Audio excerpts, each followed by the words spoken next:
Hello, नमस्कार, आदाब, सत श्री अकाल और सलाम अलैकुम। मैं हूं मोहम्मद अहमद काज़मी, लेकर आया हूं आपका पसंदीदा कार्यक्रम आपके रूबरू।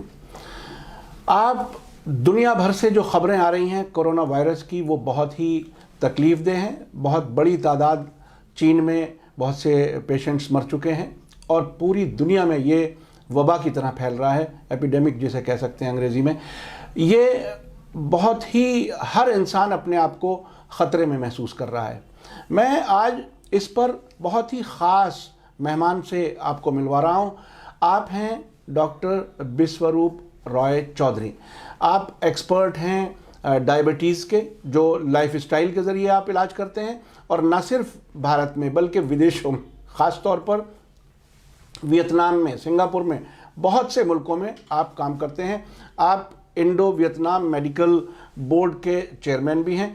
इस कम एज में बहुत सी कामयाबियां हैं जो मैं अभी नहीं गिनवा सकता। आज चूँकि हम कोरोना वायरस पे बात कर रहे हैं, वही उस रेलेवेंट सब्जेक्ट पर ही बात करेंगे, लेकिन ये शख्सियत बहुत सी खूबियों की मालिक है। डॉक्टर बिस्वरूप रॉय चौधरी साहब, वेलकम है मीडिया स्टार वर्ल्ड में। थैंक यू वेरी मच, आपने टाइम दिया।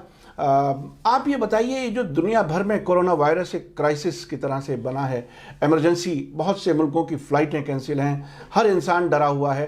आप ये बताइए कि इसमें क्या, किस तरह से लोग बचें, और अगर किसी को इन्फेक्शन हो जाए तो वो इलाज कैसे करें? बड़ा सिंपल है। पहले तो चलते हैं 1 मिनट में, कोरोना वायरस है क्या। बचपन से अभी तक हम सबको कहीं ना कहीं, कभी ना कभी, हमेशा हज़ारों बार फ्लू हुआ होगा, जुकाम हुआ होगा। तो जब जुकाम हुआ तब कोई बॉडी में वायरस गया होगा। वो जो वायरस है वो जितना स्ट्रांग है, उससे जितने लोग मर सकते हैं या बच सकते हैं, बस उतना ही खतरनाक कोरोना वायरस। बोलने का मतलब बिल्कुल भी खतरनाक नहीं है। तब आपने क्या इलाज किया था? लगभग अक्सर तो इलाज ही नहीं किया था, अपने आप ही ठीक हो गया था। और होता भी ये है, वायरस का कभी कोई इलाज नहीं है, कोई दवा होती नहीं, अब तक तो नहीं बनी दुनिया में, क्योंकि वायरस अपने आप ही वो ट्रांसफॉर्म होता रहता है। तो कोरोना वायरस उतना ही सिंपल वायरस है जितना कि कोई और वायरस होता है जिससे हमें फ्लू होता है। वो फ्लू वायरस है, तो डरने की, खतरे की कोई बात ही नहीं है। जी जी, लेकिन ये जो पूरी दुनिया में जिस तरह से एक हाइप है, लोग डर करके कुछ मुल्कों का सफ़र नहीं कर रहे, बाकायदा फ़्लाइटें बंद कर दी हैं। अभी चाइना से फ़्लाइटें बंद हुई थी, अब ईरान से फ़्लाइटें बंद होने लगी हैं। पूरे आसपास के मुल्क ये डर रहे हैं कि यहाँ से जो भी लोग आएंगे शायद बीमारी लेकर के आएंगे। सऊदी अरब की हुकूमत ने अपने यहाँ जो उम्रा पे मुस्लिम लोग जाते हैं धर्म यात्रा पर, वो यात्रा बंद कर दी है। तो ये फिर इतना बड़ा हाइप क्यों है, या क्या ये आर्टिफिशियल है? क्या इसकी ज़रूरत नहीं है? क्या आप कैसे देखते हैं इस पूरे जो कुछ अखबारों के ज़रिए बहुत ही ख़तरनाक पिक्चर नज़र आ रही है, उससे आदमी कैसे अपने आप को महफूज महसूस करे? इसको ज़रा समझिए ज़रा। ये कोरोना वायरस को अभी इन्वेंटेड वायरस नहीं है, तो पहली बात है। जब से सृष्टि में हम लोग हैं, इंसान हैं, कुदरत है, तब से कोरोना वायरस भी है। हो सकता है इस कमरे में इस वक्त भी हो सकता है बचपन से अभी तक आप जितनी बार आपको फ्लू हुआ, उनमें से कभी ना कभी कोरोना वायरस की वजह से भी रहा हो। फ़र्क सिर्फ इतना है, अभी जो नया है वो ये है कि कोरोना वायरस को पहचानने वाला डिटेक्शन किट, जिसे डायग्नोस्टिक किट बोलते हैं, ये नया आविष्कार है। इसको दुनिया में फैलाना है, पहली बात। अच्छा, वो किट बेचना है क्या? किट बेचना, ये पहली चीज़ है। ये बहुत इंपॉर्टेंट है, हमारे दर्शक समझें। क्योंकि ये जो खौफ है, जब इंसान को मौत नज़र आने लगती है तो वो कुछ भी पैसा खर्च करने को तैयार हो जाता है। तो ये जी आप बताइए। ये पहली चीज़ है। जब वो किट नहीं था तब भी कोरोना वायरस था, हम जिंदा हैं और आगे भी रहेंगे, पहली बात। दूसरी बात, इसके अभी वैक्सीन्स के लिए एडवांस जा रहा है, सारे देशों का बजट बन रहा है। जैसे ट्यूबरकुलोसिस का, HIV का, सबका बजट हमारे देश में, सारे देशों में। और वो एक मोटा पैसा आपके और मेरे टैक्स के पैसे से हर साल जाता है। वो हमेशा के लिए जाता रहेगा जब तक कि ये देश है या बाकी देश हैं। तो मतलब हमेशा के लिए एक परमानेंट इनकम का ये जरिया बनने जा रहा है। जैसे बाकी HIV के केस में हुआ, तो वैसे ये बनने जा रहा है। तो इसके लिए इतना मार्केटिंग तो चाहिए होगा। हाँ, तो ये मार्केटिंग है इसका मतलब। तो ये एक बात ये भी कही जा रही है, मुझे नहीं मालूम, मैं चूँकि पॉलिटिकल साइंस एक तरह से पढ़ के और पत्रकारिता करता हूँ, कुछ ये भी कहा जा रहा है कि वुहान शहर में, चाइना के, वहाँ बायोलॉजिकल वॉर का एक एक्सरसाइज अमेरिकन्स ने किया था पिछले दिनों, और उसके बाद वहाँ अमेरिकन जो कॉन्सुलेट है उसके एक बैकयार्ड में कुछ ऐसे प्लास्टिक के डब्बे मिले हैं जिन पर चाइना के लोग कह रहे हैं कि हम उसको इन्वेस्टिगेट करेंगे कि हो सकता है इन्होंने ही ये फैलाया हो। तो क्या ये इसमें कोई पॉलिटिकल वेंडेटा किस्म की कोई चीज़ भी हो सकती है? क्या ये सिर्फ मार्केटिंग तक है? क्या ये अमेरिकन कंपनियां हैं जो ये बना रही हैं किट्स? कौन बना रहा है? कौन इसका सबसे ज़्यादा फ़ायदा उठाने की कोशिश कर रहा है? देखिए, इसका सबसे फ़ायदा जाहिर सी बात है वो तो यूएस को ही होने वाला है। हाँ। और अगर शुरुआती तौर पर देखें, ये जो कहानी आप देख रहे हैं सारा कुछ ऐसा आज से कुछ साल पहले हुआ था, समझने के लिए 1984 में हुआ था, जब इसी तरह से HIV वायरस का पहली बार आविष्कार बोलूँगा, होता तो सदियों से था लेकिन कि HIV नाम का वायरस है आइडेंटिफाई हुआ था। तब दो देशों ने आपस में पूरे दुनिया के सामने मेमोरेंडम साइन किया कि ऑफिशियली कि इस HIV से पूरे दुनिया में जो भी व्यापार होगा हम दो देश फ्रांस और यूएस आधा आधा कर लेंगे। तब और उसके बाद से और HIV को इतना खतरनाक बताया था कि अगर रुमाल भी किसी के पास पहुंच जाएगा तो उसी से वो बीमार हो जाएगा। ऐसा कुछ नजर तो नहीं आया? मैं आपको एक बात बताता हूँ, 1984 जब से कि इसका आविष्कार वर्ड मैं यूज कर रहा हूँ HIV का, तब से लेकर अभी तक एक भी पेपर, आप में से व्यूअर्स कोई भी ऐसा एक रिसर्च पेपर निकाल दो जो ये साबित कर पाए अभी तक कि HIV वायरस इंसान ह्यूमंस के बॉडी में कभी पाया गया हो। एक भी पेपर अभी तक ऐसा कोई रिसर्च पेपर आया ही नहीं है। अच्छा, क्या कोई HIV से कोई मरा भी नहीं है क्या? HIV वायरस बॉडी में हो या HIV से कोई मरा हो, हाँ दोनों चीजें, इनमें से कुछ नहीं है ऐसा। एड्स से मरा है, एक्वायर्ड इम्यूनोडेफिशिएंसी सिंड्रोम। जी। एड्स एक बीमारी का नाम है। उसका मतलब है सिंपल भाषा में इम्यूनिटी का कम हो जाना। उससे लोग मरे हैं, लेकिन उसका कारण HIV है ऐसा साबित करने वाला एक पेपर नहीं है। आप ढूंढिए। ये देखिए कितना HIV पर मेरी उम्र तकरीबन 60 के आसपास है। हमने नौजवानी में HIV के बारे में इतना सुना था और इतना खौफ था, इतने डरे हुए थे लोग। डॉक्टर साहब आप बता रहे हैं उसकी हकीकत ये थी कि आज तक एक भी पेपर नहीं मिला और एक भी कोई HIV से मरा नहीं। ये देखिए पूरी दुनिया में कारोबार करने वाले लोग इंसानों की जिंदगियों से कैसे खिलवाड़ करते हैं। जी आप अपनी बात जारी रखिए। हाँ, तो वो तब था दो पार्टनर फ्रांस एंड यूएस। अब दो पार्टनर हैं, वो चाइना और यूएस। जी ठीक है ना। अब तब जो बैकग्राउंड था तब था वो साउथ अफ्रीका था कि अफ्रीका में फैला हुआ है, याद कीजिए। जी ठीक है। लेकिन अफ्रीका के जो प्रेसिडेंट थे MBK, राइट, उस वक्त के, तो उन्होंने तभी ऐलान कर दिया था वर्ल्ड वाइड कि HIV से एड्स नहीं होता है और हम इसको नहीं मानते। हुआ क्या, उनका तख्ता पलट हो गया एकदम से। नेल्सन मंडेला के बाद सेकंड प्रेसिडेंट वही थे। बिल्कुल। तख्ता पलट का कारण क्या आप जान लीजिए, HIV था उसका तख्ता पलट। जैसे उन्होंने अनाउंस किया, ये बहुत ही बड़ी बात आप रिवील कर रहे हैं। मैं समझता हूँ हमारे जो दर्शक हैं, जो अब तक मैं पॉलिटिकल बातें आपको अब तक बताता रहा हूँ, सच्चाई बताने की कोशिश करता रहा हूँ। डॉक्टर चौधरी, आपको मेडिकल साइंस में किस हद तक होता है वो आप बता रहे हैं जी, कोरोना वायरस के बारे में। तो आप समझ सकते हैं कि ये जो इसका खेल इतना बड़ा है कि किसी प्रेसिडेंट का तख्ता पलट तक भी हो सकता है। जी। और इसमें जैसे अभी देख रहे हैं कि चाइना में बहुत नुकसान हो रहा है, बिजनेस बंद हो रहे हैं, वो छोटा सा एक प्राइस उनको पे करना पड़ रहा है। जीवन भर का एक बीमा सा हो गया कि पूरे दुनिया के लोग, सारे के सारे देश, 200 देश एक बजट तैयार कर लेंगे। भारत में भी बजट तैयार हो जाएगा। हर साल इतना बजट का वैक्सीन आने हैं, दवाई आनी, डायग्नोस्टिक किट आना है। वो फिर आएगा कहाँ से? ये दो पार्टनर है ना, चाइना और यूएस। तो आगे की जिंदगी अपना वो आगे का इकोनॉमिक्स बना रहे हैं। थोड़ा लॉस हो रहा है लेकिन दैट इज द इन्वेस्टमेंट। लेकिन अभी तक के जो इन्फेक्शन के केसेस जो आए हैं वो चाइना के मैक्सिमम आए हैं, अमेरिका में कहीं नज़र नहीं आ रहा है, यूएस में। तो उसका क्या रीज़न हो सकता है, क्यों है ऐसा? और चाइना खुद अपने आप को एक तरह से, अगर आपकी बात सही है तो विक्टिम प्ले कर रहा है एक तरह से। तो वो विक्टिम प्ले कर रहा है एक बहुत बड़े कारोबारी फायदे के लिए। ये किस तरह से, ये ज़रा आप बताइए। देखिए, पिछली बार जो था, आपको इसको समझने के लिए बार बार मैं पीछे के एग्जाम्पल को ले जा रहा हूँ उसको, क्योंकि वो सारा क्रोनोलॉजी आप समझ सकते हैं। 1984 में वो अफ्रीका को बैकग्राउंड स्टेज बनाया गया।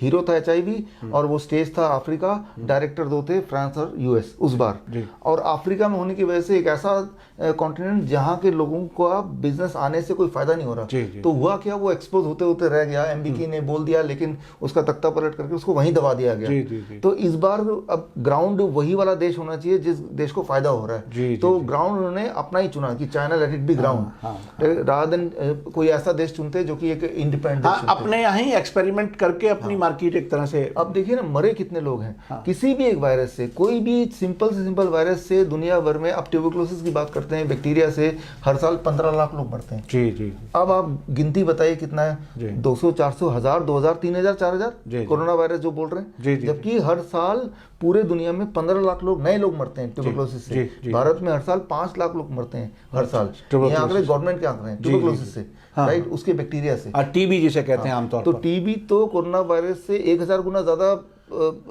डेंजर, खतरनाक। जी बिल्कुल। तो उसके बारे में तो कोई प्रिवेंशन नहीं हो रही, जी, ठीक है ना, क्योंकि उसका बिजनेस बन चुका है, उसकी दवाइयां आती हैं हजारों करोड़ों की, और वो दवाइयों का खेल एक अलग बात है। यानी कुल मिलाकर के खेल ये है कि कोई एक नई बीमारी इन्वेंट की जाए और उसका इलाज भी महंगा होना चाहिए ताकि उनकी कमाई बहुत अच्छे से हो सके। तो ये इसमें भारत को आप कहाँ पाते हैं?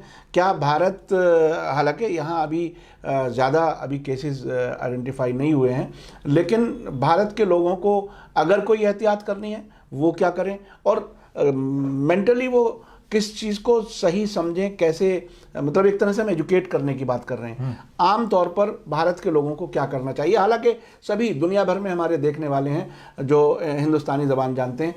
आप ये बताइए कि क्या इसकी कोई एहतियात उन्हें करनी है, क्या करना चाहिए? देखिए, कोई भी वायरस हो, उसका नाम आज कोरोना वायरस होगा, दो साल पहले डेंगू था, 1 साल पहले चिकनगुनिया था, H1N1 था, नीपा था, जीका था, आगे भी नाम आएंगे। जी। तो मैं सबका सोल्यूशन एक बताता हूँ 1 मिनट में। जी। स्टेप 1, जैसे ही पहला साइन ऑफ फ्लू का पहला साइन कि बुखार हो गया, जुकाम हो गया, पहली बार जैसे आपको अंदाजा हो, इमीडिएटली आप 3 स्टेप लीजिए। Step 1, day 1 we call it liquid diet. Liquid में क्या है कि आपका जो बॉडी वेट है, right, that is divided by 10, right, divided by 10, right. Let's say मेरा बॉडी वेट है 70 kg, डिवाइडेड बाई 10 कितना होगा? 7 ग्लास मुझे नारियल पानी पीना है, और 7 ग्लास ही मुझे पूरे दिन में सिट्रस फ्रूट जूस पीना है। सिट्रस मतलब ऑरेंज है, पाइनएप्पल है, इनके जूस पीना है, और कुछ नहीं खाना है। पहला दिन डे 1 हो गया। अब डे 2, कल का दिन, जैसे आप ये करेंगे ना, फीवर वगैरह वहीं रुक जाएगा, 101 से पार जाएगा ही नहीं, दवा ना लें उसके आगे जाएगा नहीं। इतना फीवर होना आवश्यक है ताकि वायरस से लड़ पाए। वायरस फीवर में ही भागता है, मरता है, जान लीजिए, राइट। स्टेप 2, डे 2, अगले दिन आपको कर लेना है, I call it fluid diet. पहली बात तो फॉर्मूला मैंने आपको बताया, आपका बॉडी वेट डिवाइड बाई 20 कर लीजिए, राइट। लेट्स से आपका body weight 80 kg divide by 20 करेंगे तो कितना होगा? 4 ग्लास। 4 ग्लास कोकोनट वाटर और 4 ग्लास ही सिट्रस फ्रूट जूस, आधा, राइट, नंबर 1। नंबर 2, आपका बॉडी वेट इंटू 5 कर लीजिए। जैसे मेरा बॉडी वेट 70 इंटू 5 कितना होगा? 350 ग्राम। इतना आपको टमाटर और खीरा खा लेना है कभी भी पूरे दिन भर में। ये होगा डे 2 में, बस इतना ही करना है, and that because the medicine. अब डे 3 में चलते हैं। तीसरे दिन तक आप लगभग ठीक हो चुके होंगे। तीसरे दिन का फॉर्मूला कुछ ऐसा है, ब्रेकफास्ट का 12 बजे तक का आपका body weight divided by 30, body weight 90 है तो डिवाइड बाई 30 कितना हुआ? 3 ग्लास कोकोनट वाटर और 3 ग्लास सिट्रस फ्रूट जूस 12 बजे तक। और लंच में वही खीरा और टमाटर कितना, जो फॉर्मूला मैंने कल का बताया था। और डिनर आपका नॉर्मल डिनर होगा, क्योंकि तब तक आप ठीक हो चुके होंगे। तो ये बड़ा सिंपल सटीक, हर बार ये काम आता है। ये चिंता नहीं करें वायरस का नाम क्या, कुछ भी वायरस का नाम हो, the moment you do it, all the virus they can not stay in your body more than 72 hours. Simple. ये बहुत ही आपने काम की बात बताई। देखिए दर्शकों, ये समझ लीजिए कि नेचर ने जो इलाज के रास्ते बताए हैं उससे बेहतर दवाइयाँ, गोलियाँ नहीं हो सकती। जैसा कि आपने बताया कि ये नई बीमारियों को इन्वेंट करना, उनके इलाज करना, मैं आपसे मिलकर के मुझे बहुत ही इसलिए भी अच्छा लग रहा है कि हम पब्लिक गुड में हम कुछ चीज़ें लोगों तक पहुंचाने की कोशिश कर रहे हैं। कुछ और भी अगर आप बताना चाहें तो मैं समझता हूं हमारे व्यूअर्स बहुत ही दिलचस्पी से देख रहे हैं। आप और इस तरह की किसी बीमारी में फंसे ही नहीं, उसके लिए क्या कर सकते हैं? देखिए, बीमारी 2 तरह से होती है इंसान को, सिर्फ 2 ही तरह से हो सकती है। एक तो होता है इन्फेक्शियस डिजीज, जो अभी तक बात कर रहे थे, वायरस है, पैथोजेंस हैं, बैक्टीरिया हैं, वो दुनिया में करीब 3,20,000 तरह के हैं। तो 3,20,000 तरह के दवाइयाँ, इंजेक्शन, वैक्सीन तो आप ले नहीं सकते, राइट। तो जब भी कभी बीमार पड़े तो 3 स्टेप मैंने बता दिया। हर तरह का इन्फेक्शियस डिजीज काबू में आ सकता है बस ये 3 स्टेप से। तो ये एक तरफ हो गया infectious disease. Second is lifestyle disease. Lifestyle नाम से जानिए, लाइफ के स्टाइल की वजह से, डायबिटीज, हार्ट डिजीज, यानी जिस तरह के आप खाना खाते हैं, सोते हैं, जागते हैं, कैसे करते हैं, वो एक लाइफस्टाइल आम लोगों की ज़बान में। डायबिटीज़ हो गया, इंसुलिन पे हैं, हाई ब्लड प्रेशर हो गया, ब्लड थिनर ले रहे हैं, किडनी फेल हो गया, डायलिसिस पे चले गए हैं, कीमोथेरेपी के लिए डॉक्टर ने बोल दिया क्योंकि ट्यूमर हो गया, कैंसर का डिटेक्शन हुआ है, these all comes under lifestyle disease, right. अगर इसको मैं ब्रीफली करूँ, मान लो आप इनमें से किसी बीमारी से जूझ रहे हैं, राइट, आप ऑलरेडी दवा ले रहे हैं या ऑलरेडी कंटेम्पलेट कर रहे हैं या कीमोथेरेपी 4-5 हो भी चुकी है, लाइफस्टाइल डिजीज सारे एक ही कैटेगरी में आते हैं, लाइफ के स्टाइल का की वजह से है। तो उसको ठीक करने के लिए भी लाइफ के स्टाइल को ही बदलना पड़ेगा। जी, नाम से क्लियर है, लाइफ स्टाइल डिजीज। तो स्टाइल बदल दो, डिजीज गायब हो जाएगी। जी जी जी। तो क्या करना पड़ेगा उसके लिए मैं आपको 1 मिनट में 3 स्टेप जी जी, बताता हूं। बताइए नहीं, आप बताइए तो डिटेल से। स्टेप 1, 12 बजे तक जो भी आप खाएंगे, let it be 3 to 4 kind of fruits. वो कोई भी हो सकता है, वो आम हो सकता है, पपीता हो सकता है, वो केला हो सकता है, तरबूज, खरबूज। आप बोलेंगे मैं तो डायबिटीज पेशेंट हूँ तो मीठा फल जरूर खाइए, खूब सारा, जैसे ग्रेप्स हैं, चीकू है। कितना खाना है? आपके बॉडी वेट इंटू 10। मेरा बॉडी वेट है 70 kg, इंटू 10 कितना हुआ? 700 ग्राम कम से कम बोल रहा हूँ। 700 ग्राम या उससे ज़्यादा बन जाएगा ये दवा। 700 ग्राम से कम खाऊंगा तो ये बन जाएगा सिर्फ खाना, फूड। फ्रूट सभी खाते हैं लेकिन एक क्वांटिटी के बाद it works like a medicine. 12 बजे तक कुछ और नहीं खाना है, पराठे नहीं खाना है, रोटी नहीं खाना, चाय नहीं पीना, ब्रेड नहीं खाना, नूडल्स वगैरह कुछ नहीं। मैं भूखे नहीं रहने बोल रहा हूँ, मैं बोल रहा हूँ ज़्यादा खाइए लेकिन फ्रूट्स। स्टेप 1। स्टेप 2, जब भी कभी लंच और डिनर के लिए बैठेंगे 2 प्लेट लेके बैठें, प्लेट 1 एंड प्लेट 2। प्लेट 2 में आप अपने मर्जी का जो भी डालना चाहें डाल दीजिए, रोटी, सब्जी, दाल, चावल, उल्टा सीधा सब डालिए, जो खाते रहते हैं, डोसा, इडली। उसको छूने से पहले प्लेट 1 फिनिश करना पड़ेगा। बड़ा सिंपल, 3 से 4 तरह की सब्जी रख लीजिए जो कच्चा खा सकें, टमाटर, खीरा, मूली, गाजर। और इंटू 5 आपका बॉडी वेट इंटू 5।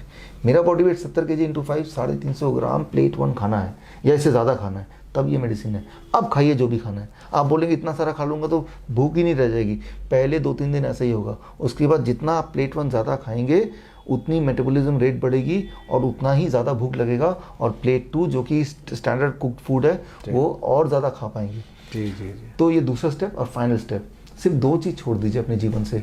एक तो एनिमल फूड, जो भी चीज़ जानवरों से निकलती हो, अंडा है, मीट है, मछली है या डेयरी प्रोडक्ट है, दूध, दही, लस्सी, मक्खन, जानवर से निकलती नहीं लेना। और एक चीज़ जो फैक्ट्री से निकलती हो, बिस्किट है, ब्रेड है, रिफाइंड चीज़ें हैं, उनको नहीं लेना। अगर आपने ये 3 स्टेप किया तो पहले 3 दिन में आपकी मजबूरी हो जाएगी कि ब्लड शुगर की दवाई को छोड़ना, इंसुलिन है तो उसको 50% कम से कम टेपर करना। विदिन 1 वीक आपको ब्लड प्रेशर की दवाई को टेपर करना, और 15 दिन के अंदर ब्लड प्रेशर मेडिसिन छोड़ना मजबूरी हो जाएगी, because blood pressure will go to low. And same within 1 month your angina, heart में पेन है तो वो अक्सर मैंने देखा 90% गायब हो जाता है, नहीं तो 1 महीने की जगह 2 महीने लग जाएगा। कैंसर टेक्स लॉन्गेस्ट टाइम और 6 months to 9 months।